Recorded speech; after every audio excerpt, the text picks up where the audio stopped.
Welcome back to our continued coverage of the penultimate round of the Inland Off-Road Championship, the Mariendal 250 in brand new terrain. Now with Ural Trucks as one of our key sponsors, it's always nice to have the guys out there to test the water, as we like to say. Check how deep it's actually going to be running every now and again. Ural Trucks actually do come in handy, dragging a few guys out the mud holes and pits that do catch out the crews.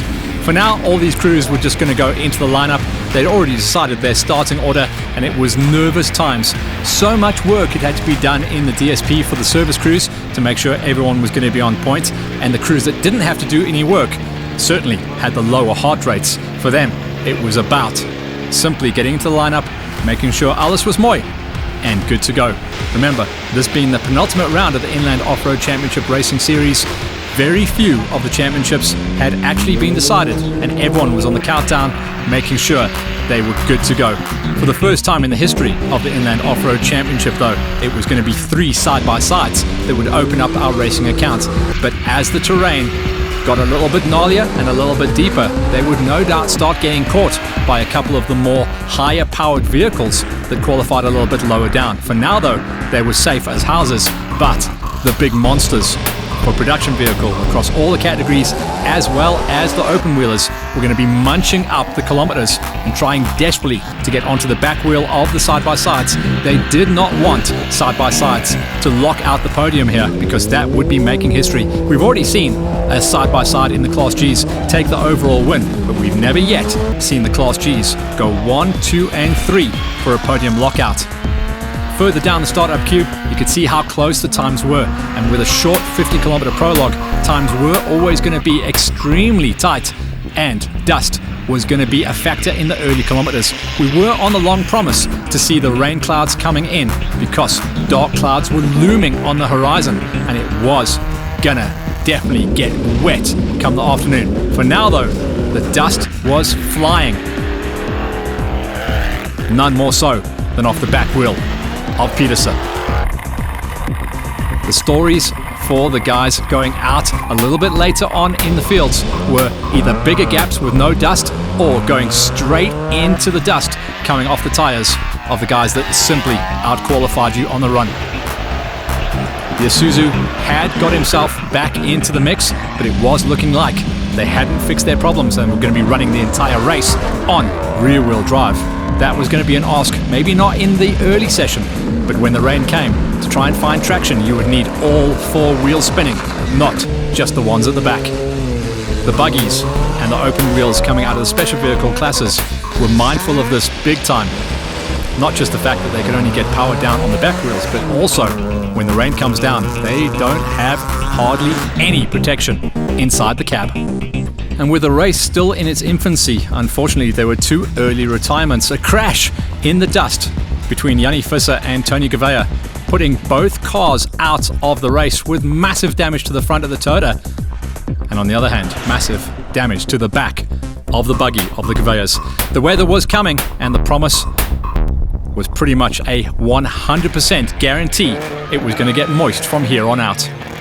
It wasn't a B for Jacques Leroux and Suisse Moret. A broken coil spring shortly into the race put them out of the running. The Cinderella story for them, unfortunately, was over once again.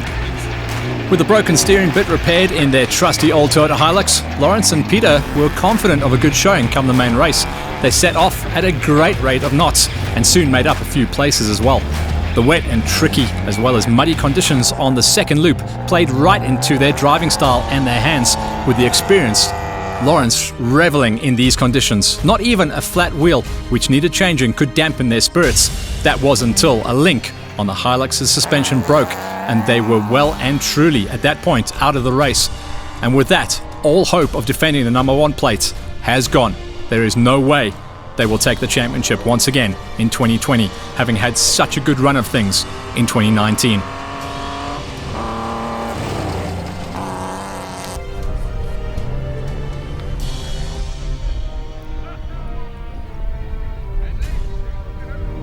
They would wear the D1 for one last time into the doubleheader at Camille, but after that, it would be removed from the Haviland Toyota. Showing good pace early on, Solomon and Ahmed Hussein were giving it their all to try and chase down Siafi and Arthur for the Class B win. Unfortunately, their roof broke off, and unbeknownst to them, it damaged a radiator pipe on its journey, subsequently causing overheating and blowing the engine. And that was them out as well. They join the sidelines of early retirees.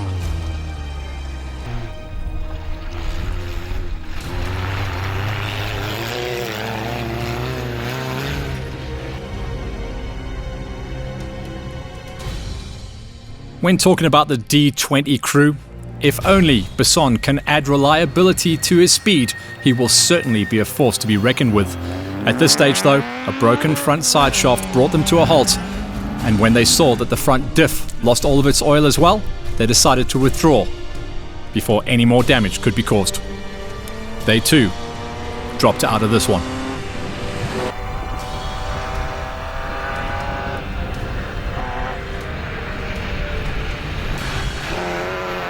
As we say, the speed is there, but you've got to see the flag to rack up those championship points. Their time will come though.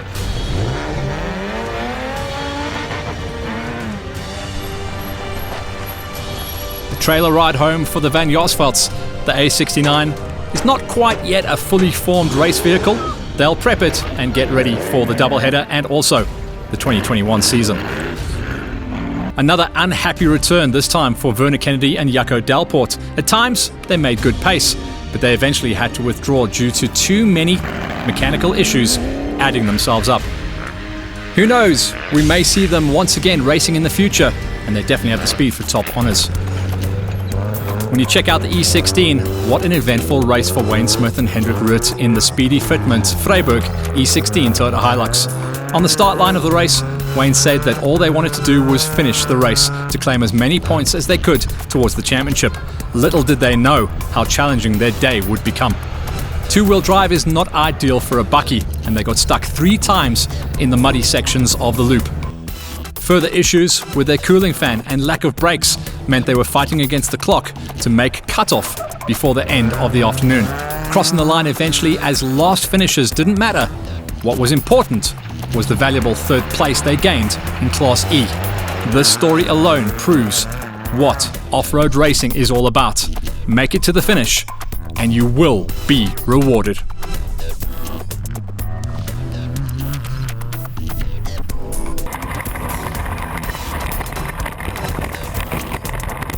For Sean Kruger and Johan Becker, it was a tale of 2 halves out here at Mariendal for the 250 event. Their first loop was hot, dry, dusty, and the second loop was cold, wet, muddy, slippery, and tough. Having no windscreen, as you can imagine on these special vehicles, was a real challenge, and they slipped and slid their way to a finish, albeit wet and cold, shivering in their cockpit. We've not seen such elation in a while though, with these smiles lasting long into the night, a testament of how much more can come from this team. There's nothing better than seeing guys so happy and so jolly to come racing, no matter what the situation or the terrain that gets thrown at them. And when the rain comes down in areas like this in the Free State, it is just an absolute joy. Everyone knows the farmers are happy, and the racers are even happier because they get to throw it sideways. Setting off with only rear-wheel drive, Benerick and brother Pierce were hoping for the threatening clouds to stay away and not rain, as the Bakkie would battle in muddy conditions with only 2-wheel drive. Halfway through the first loop, to add insult to injury, they lost their brakes as well. They decided to push on regardless and found the going very tricky, but reached the DSP at the end of the first loop nonetheless. The brake problem was found and an emergency repair was effected. Now with brakes, they set off on loop number 2, only to encounter the heavy rains 30 kilometers into a 108 kilometer racing loop. 2-wheel drive proved very difficult, and they spent lots of time sideways and all over the place trying to keep the Isuzu pointing in a straight line, but eventually reached the finish line, much to their delight, and scored a handy 2nd place in Class E, and that on their debut with the Isuzu, showing guts and gusto do get you a very long way in cross-country racing. They will not be forgetting the Mariendal 250 anytime soon.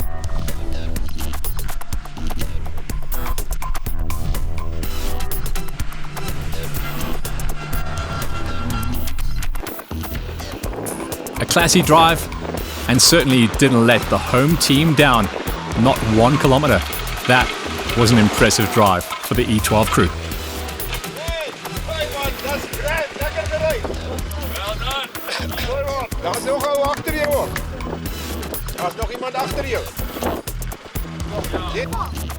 As was the story with many other Bakkies, TG and SW too lost 4-wheel drive shortly into their first racing loop. Whilst not too problematic in the dry, the wet conditions on loop number 2 proved more than a handful though. Imagine all that power from a 4-litre V8 being fed only to the rear wheels of a very light back end of a Toyota Hilux, whilst plodding through some sloshy mud. It was a situation of slipping and sliding all over the place and simply trying to just keep moving forwards, hopefully pointing in the right direction as well. Finally, making it to the finish line in these tough conditions, second place in Class F put smiles on the faces of the driver and the navigator, but perhaps not their service crew, who would have to do a big rebuild and a massive cleanup job on the car come Mondays, back at the workshop.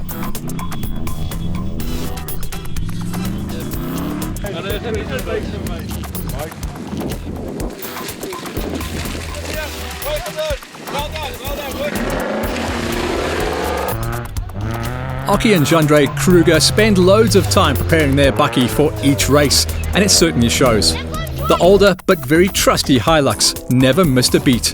It was nice to end a race with the only thing to report being the fact that the windscreen misted up on the second loop due to the cold conditions when the heavens opened and the heavy rains came down. First place in Class F for the qualifying, followed by a classy first place in class come the finish line as well, made for yet another satisfying and successful family outing and more silverware for the trophy cabinet. And stories around the bride come the next weekend free. Conditions were absolutely torrid on loop number 2 for all involved. Spare a thought for the camera crew as well.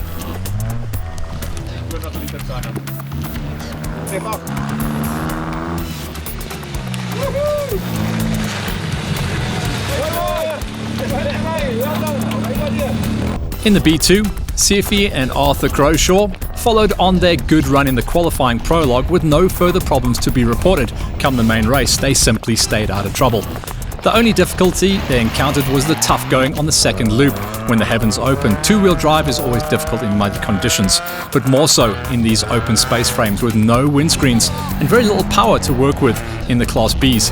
Visibility proved to be their biggest stumbling block, but they too saw the finish line, and with that, a class victory for the Bs.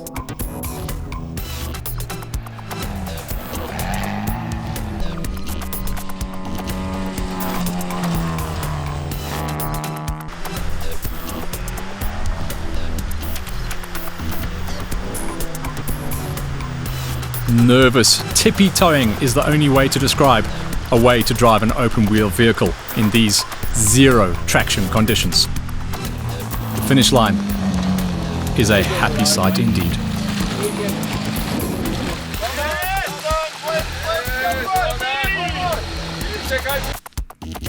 Setting off in the main race full of hope and very little trepidation was the pairing of Aldi Erasmus and Andre Geldenhuys.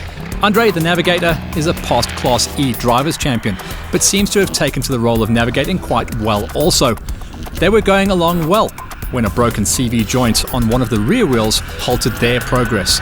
They lost nearly 40 minutes transplanting a front CV and drive shaft to the rear, and eventually continued on with just two-wheel drive through the rear wheels. This made the going tough in the slippery rain and muddy conditions, and towards the end of the race, they must have absolutely hung on by the skin of their teeth. Class G, fourth place, was not to be sneered at. E5 done and dusted, or perhaps mudded, is a better description. That made it 5 out of 5 for the E5 Hilux of Johan Wirser and Jerry Besson. Raking in another Class E win basically secured the Class E championship with one round still to go, and also strengthened their position at the top of the overall championship. They didn't put a foot wrong, nor did they have any issues with the vehicle that simply powered its way around and had a near-perfect race. Johan said that the twisty course really suited the diesel engine of their Toyota, and the results showed it. All eyes now on for the overall in the championship come the double-header final round at Camille for the E5.